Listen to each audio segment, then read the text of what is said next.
This will probably be the last 5 reasons for a while, considering after this one I will probably need a substantial amount of therapy.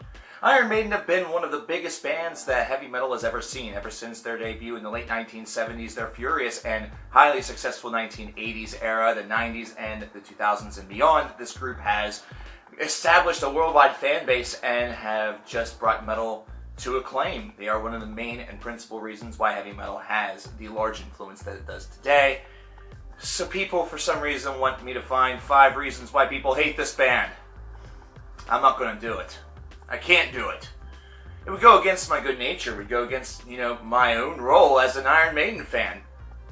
So I'm not going to do it. Hey, box me! Get in here! Do it yourself, jackass! Bye! Well, he was sure a lot of help. Oh, God. Well, I guess we might as well do this. For some strange reason, this has been a huge request, so let's take a look at 5 reasons that people hate Iron Maiden. We start off, of course, with number 5, Bruce Dickinson's vocals. And really, this could also fall into the argument of, they're not really metal.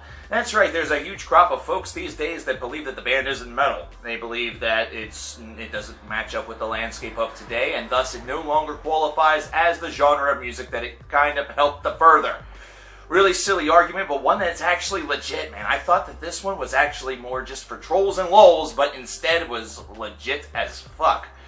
However, there are also many groups out there, many folks out there, that just can't quite get into the air raid siren vocals that Bruce Dickinson possesses, citing that they like the band, they enjoy the music, however, the vocals are just not their cup of tea. They've cited the same reason for bands such as Judas Priest as well, so it's not just simply one group. Number 4, we have Bruce Dickinson doesn't know when to shut up, whether it be after the egg-throwing incident saying that Iron Maiden is better than Metallica or various other things, including attacks against his own band. Bruce Dickinson is a man that is kind of the unsung, Kerry King or Corey Taylor of maybe yesteryear. He's a guy that whenever a microphone was being placed in front of him over the course of the middle part of the 2000s, always seemed to have something to say that was a bit buzzworthy. Whether or not this was meant to be this way or was just kind of how Bruce was really feeling, it's really hard to tell.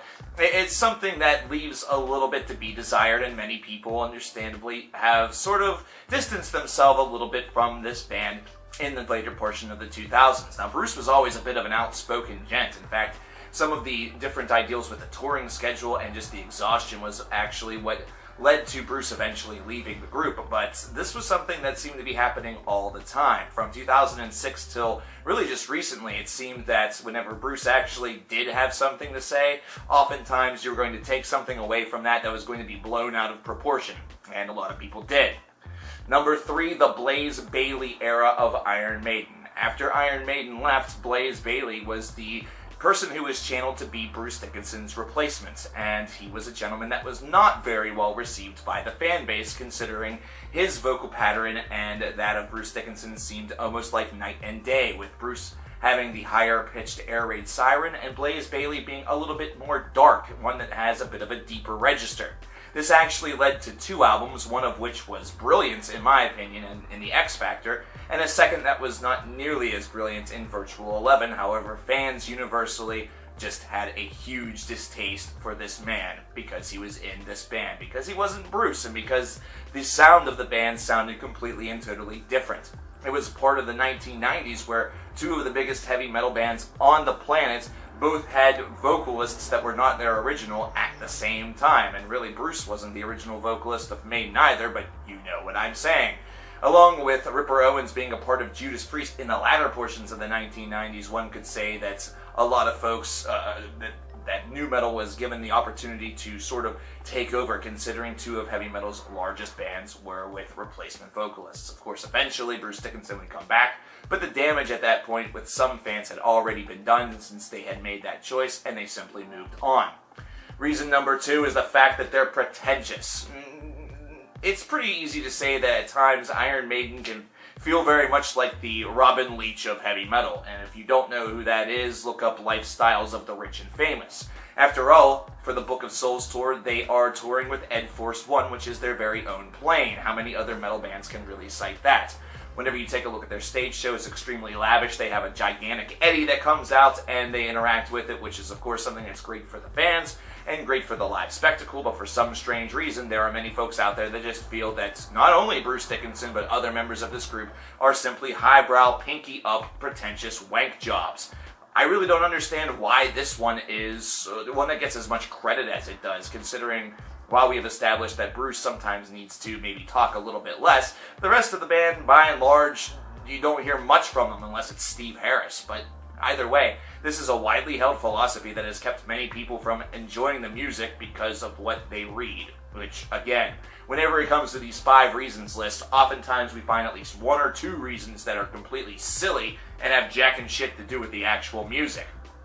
But then that brings us to the actual music with the number 1 reason why people hate Iron Maiden, and that's the fact that everything after the 1980s sucks. Yeah, this is a philosophy that after Seventh Son of the Seventh Son, Iron Maiden just have been incapable of writing an album that's worth a shit.